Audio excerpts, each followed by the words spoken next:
we have already loaded a sample into the microscope. So what we have now is a graphite coated paper electrode. So what we want to discuss during this session is the topic when you are working in, what shall I say, the low magnification problematics. I mean, many times, what shall I say, the default way in electron microscopy is you want to zoom in on something that's very tiny.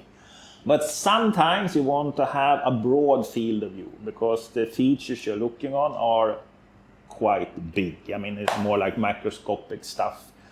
And for example, in this graphite electrodes, what shall I say, if just paper, for example, the fibers in a paper is like micrometers in diameters and can be millimeters long.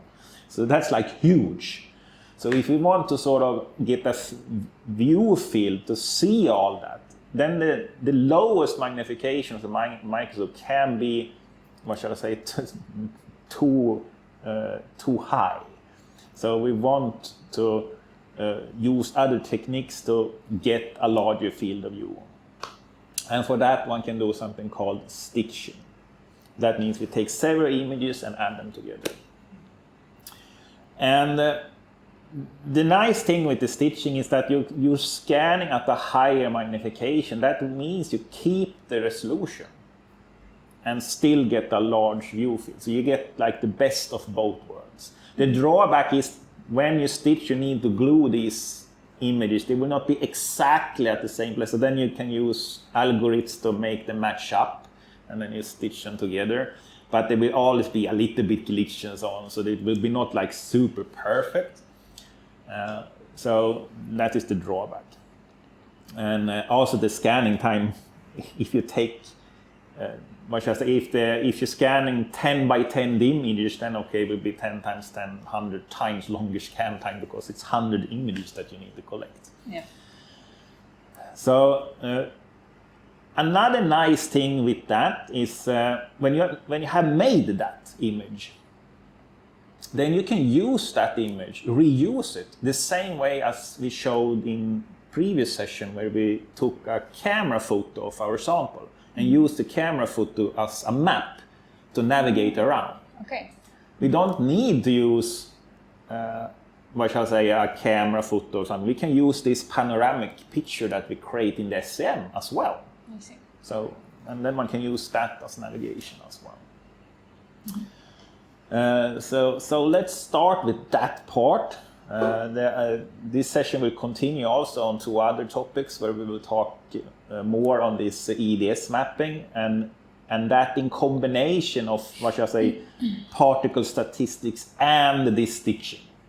So it's like the whole package there. And then we will end by talking about making three-dimensional images in the scanning electron microscope, which is stereoscopic imaging basically. So let's start. You can turn on the beam there, like that. So here we see our sample. It is the central parts we have there is, the major area is the graphite on top of the paper. If we navigate around, we can see that there is the edges of the paper, and we had put a little bit of silver paint around the edges, but that's not really necessary here. The graphite itself is conducting, so we haven't coated the sample. So it's, but step one, we can we see we have a working distance of 9 millimeter now, and we want to do this stitching thing. So we can stay at 9 millimeter in this case. We have 20 kilovolt already on the machine, and we have beam intensity 20. So it's like the machine is set up for low resolution, low magnification work. And this 20 kilovolt is actually, it's a nice demonstration. We can actually show that if you zoom in there on the sample, and for something like a little bit further perhaps. Further out or further in? Further out or further in? No, zoom in. I mean, you can zoom in. So we see the graphite flakes there. So this is how they look like. You can choose a fixed view field of 500 there.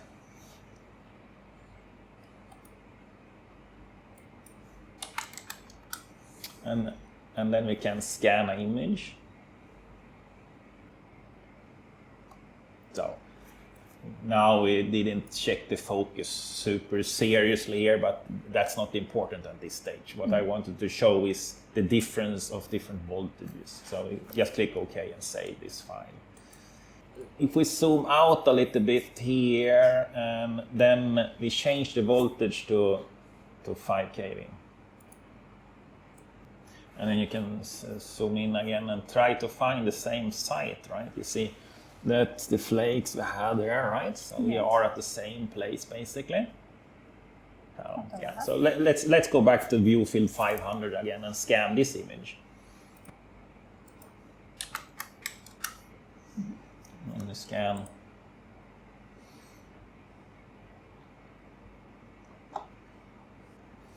Let's try 3 kilovolt also.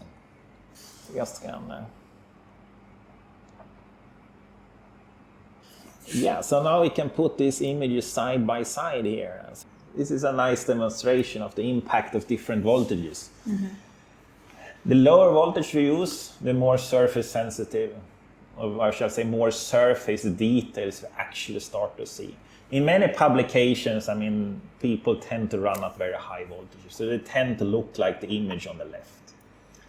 If we look here on the details, I mean, even if the image sort of tend to have like very sharp contrast, if you look on this flake here, you see that it's a torn off piece there. Yeah. It's folded, and we see straight through it. So we see the underneath of the flake through that loose top flake piece of it. And that's the problem when you run at high voltage. You shoot straight through things and you see the things that's underneath. So things becomes transparent. And if things are very thin, then they tend to become invisible also. Because you see that thing that's underneath, the substrate in them. So, but as soon as you go down in voltage, and when you go down to 5 kV, as in this picture, we immediately see that now we don't see the thing that's underneath there. That detached flake, torn apart flake, is not transparent any longer. So now we're starting to see how the surface actually looks like. And 5 kV is when that starts. And 5 kV is still very easy to set up the machine and operate. So that's the reason why in the beginning of the training session we said that, I mean, you have two roads to choose.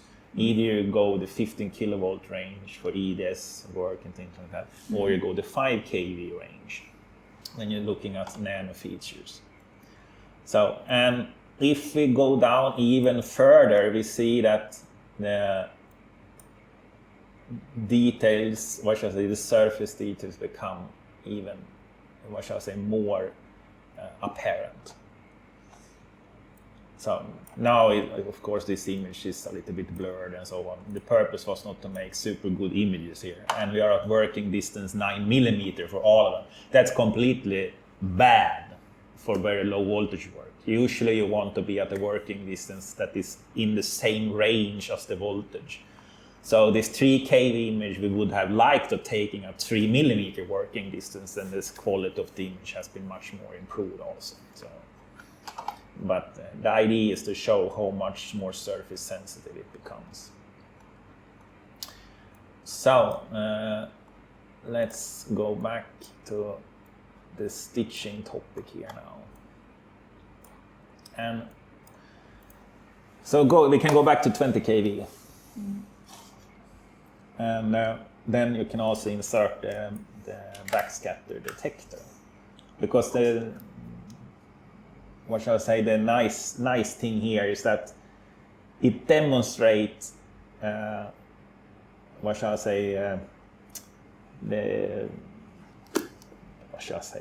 strength of the stitching, because the backscatter detector covers the field of view. So if we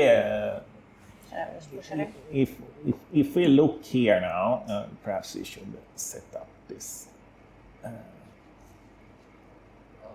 So now we see this is the minimum magnification of the machine. View field is 5 millimeter roughly here, and so but we see the whole of the pole piece. That's why it's this round thing. So if you don't want to see the whole, you can see the view field is almost 4 millimeter. So if the thing you want to see fits within 4 millimeters of view field, then you don't have to do stitching really. So, but as I said earlier, one idea with the stitching is that you can scan with higher magnification, so you get higher resolution in that large field of view images.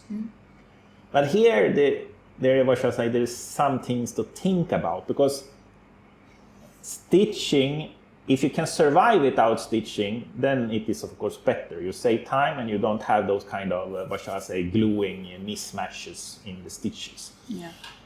So let's say we look on this image now, we can choose the view field to be 3,500 micrometer fixed. And now we can see that the beam intensity is 20, spot size is 28 nanometer. At this very high beam current. And we want to have a high beam intensity zone because it's a low magnification work, then we get good signal to noise ratio and so on. So let's say we scan this image now.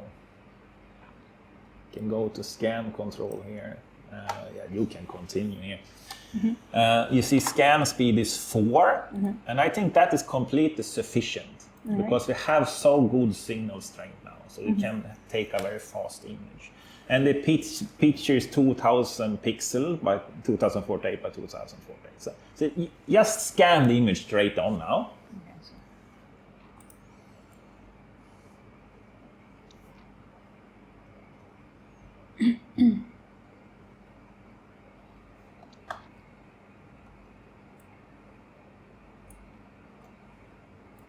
Yeah, and here we can look. Here it says in the dialog, it says that the pixel size is 1.7 micrometer. That is like, what is that? 100 times the spot size. The spot size is 28 nanometers. So 100 times is 2.8 micron. So it's, let's say it's 50, 70 times the spot size. So that means that the spot size, the resolution on the machine is superior compared to the pixel size here.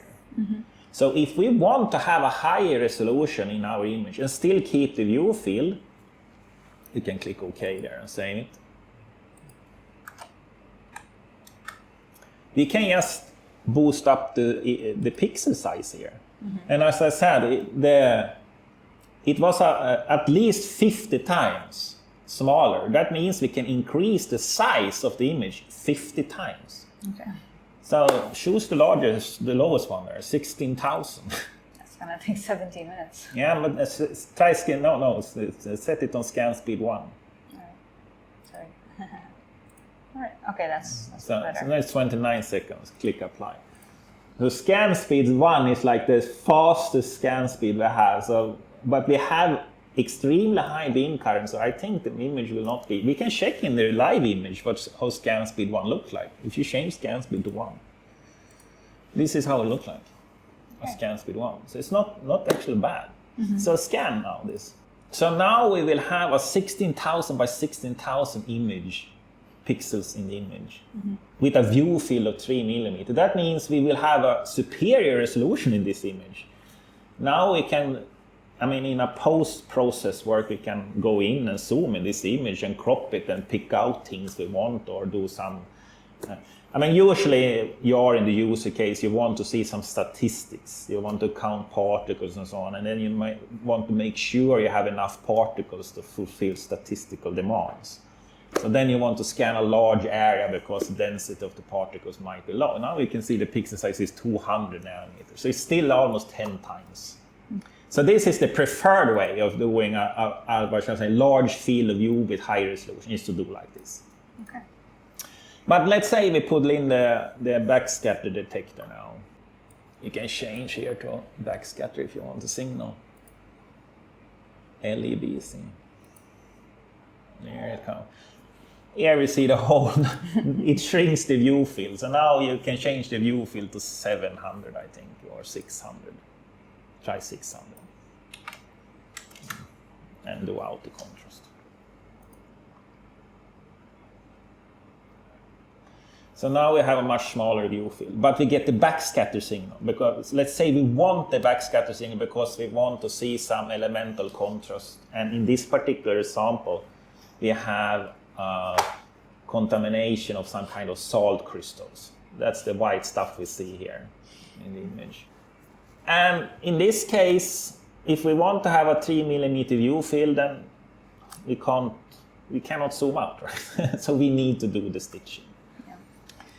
So, but before we do the stitching, we want to boost the signal level here. We are 9 mm working distance and the detector is on 5. So we want to come up closer to it. So let's increase. You can move the stage control in here.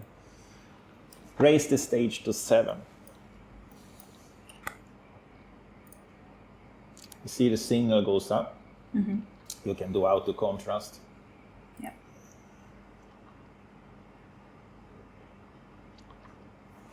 And we can check the focus here a little bit. Yeah, something like that. Let's change it back to, I think 700 actually works. Yeah, this is. Yeah. Can we do a nice thing when it comes to auto contrast? When we click auto contrast here, it do contrast over the whole area. Takes everything into account. But if we want, we can use a small window and position that over the stuff that we want to be in good contrast. And then we click auto contrast. Then it optimizes only that region. So now you see, you have a better optimization of the contrast there. There is some tiny particle there we can try to scan around. There is a bigger one. Here we have something. So they are a little bit all over the place here. There we have also some nice ones. Mm-hmm. So now we can try the stitching function. So if you go to the tools menu here, you can change this tilt angle to 0. It should be on 0. Okay. So I'll go to the tools menu here. And then it's something called image snapper. So this is the stitching tool. So what we want to do now is we just click next there. And then you can delete this mark here, that's an old one. And then choose a square. I mean, technically you can choose if you want to stitch a line or a circle or, I mean, but most of the time you want to have a square view, right? So we choose the square there. Then you make a mark in the image there. You click. Wherever? Yeah, just click anywhere. So that is our top left corner of our stitching image. So then we need to position where is the lower right corner to mark out the region of interest. Okay. So, of course, I can move around here. You see the mark is going away there now. We put it onto the sample, so to say. So if what should I say? We can do something like this, and then if you click here now, then you see that this is the area that's going to be stitched. Okay. Yeah. Mm-hmm.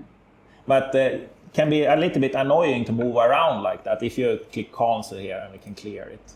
So let's make a new mark. Then it's easier to, what should I say, choose some specific dimension. So if we go to the stage control here, then we can click on X there. So if I move here, you can see it's lower level values when it goes to the right. Yeah. And if I go down, it becomes higher values. Mm-hmm. I do like that, right? Yeah. So if I put the mark on the thing exactly where we marked it, right? Mm-hmm. Then I can program the stage to go a fixed distance. So let's say I program it to go 2 millimeters, right? That if you write 2 now, then it will go to the absolute position of 2. But that we don't want that. We want it to go to relative 2 millimeters. Yeah. And to do that, we do 2 minus signs. So every time you write 2 signs, it means relative coordinates. Okay. So we choose minus minus because we want to go in the right direction. So if you write 2 there, click enter, then the stage go over there. And now we see we went outside the sample, but it doesn't matter in the stitching. And then we can go 2 millimeter in the plus direction in the Y. So you just choose double, No, just. plus, Oh, sorry. plus, and 2 millimeter. That means downwards. Okay. Yeah. And then you can click out a mark. Whichever. Yeah, click in the center there. Yeah. Like that. So now we actually have 2 by 2 millimeter marked out. And then we get this property dialog saying how big is the view field of each image. We can choose it to be the same, 700 as we have.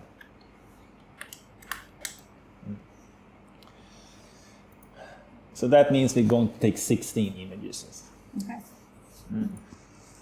So next. Oh, click next.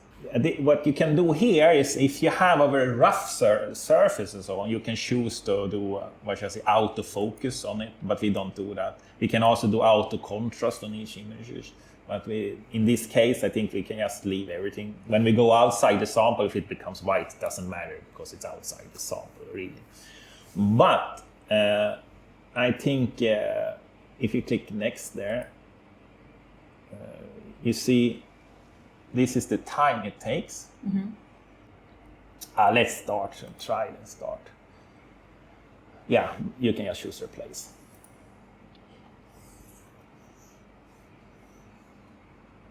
So here you can see it maps us up now. Okay.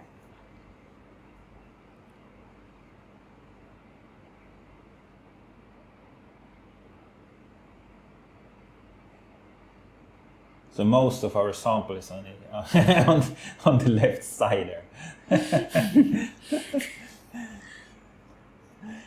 All right, so if you click open panorama there now.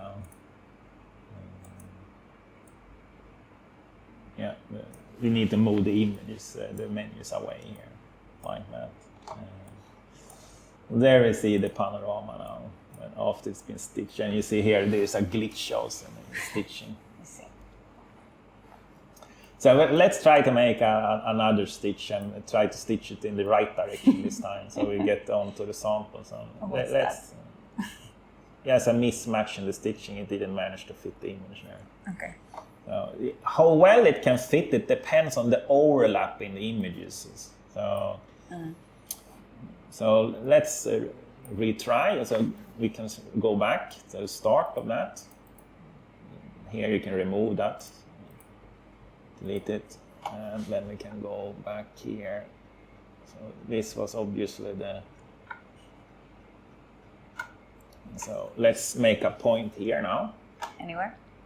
Or? Choose the rectangle first. Okay. Click in the center of the image, like that. Oh, sorry. And then, then you made 2 points. Okay, let's do it. Wow. There we go. Yeah. So if I go here, you can see that this one goes to higher values now. Yeah. Right. So and we want to go upwards. So that is also lower values. So we should, from our original position here, we want to go 2 millimeters in positive direction, right? Now I think you do 1 by 1. Okay. And then you do minus 2 millimeters in the Y direction there. And then you make a point there. 700. Yeah, viewfield 700 is nice. So just keep it like that. Click next. So there is if you go back here, there is an option. Yeah. I think if you go on and make edit on that one, properties. Here it says overlapping. That if you choose a higher number, choose 20% there, then it will be easier. I mean, it scans a little bit overlap. That helps it to do the matching. Okay. So if you take a higher number, it will help the stitching. So now you have to go through and start scanning. Right. Yeah, start and replace.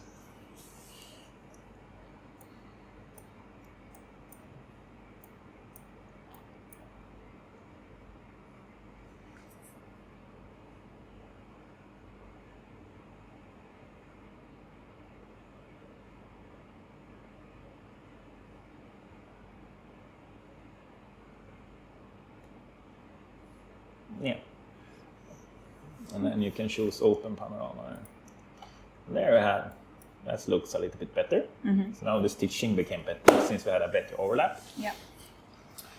And as I said, if we want, we can use this as a map. It was saved directly in my folder, right? Yeah. So that was this positioner here. Yeah, since we do the image in the microscope, it knows the coordinates already on it, so you don't have to calibrate it. Okay. But you click add layer. Oh, okay. Well, that's one mystery solved. Yeah, that's one mystery solved. So now we have our map here, where we can go around and play with it. All right. That's nice. You can look on that particle there. There was the big one. Great, we solved it. So that is the snapper tool at least, and also to use it as a map if one wants that.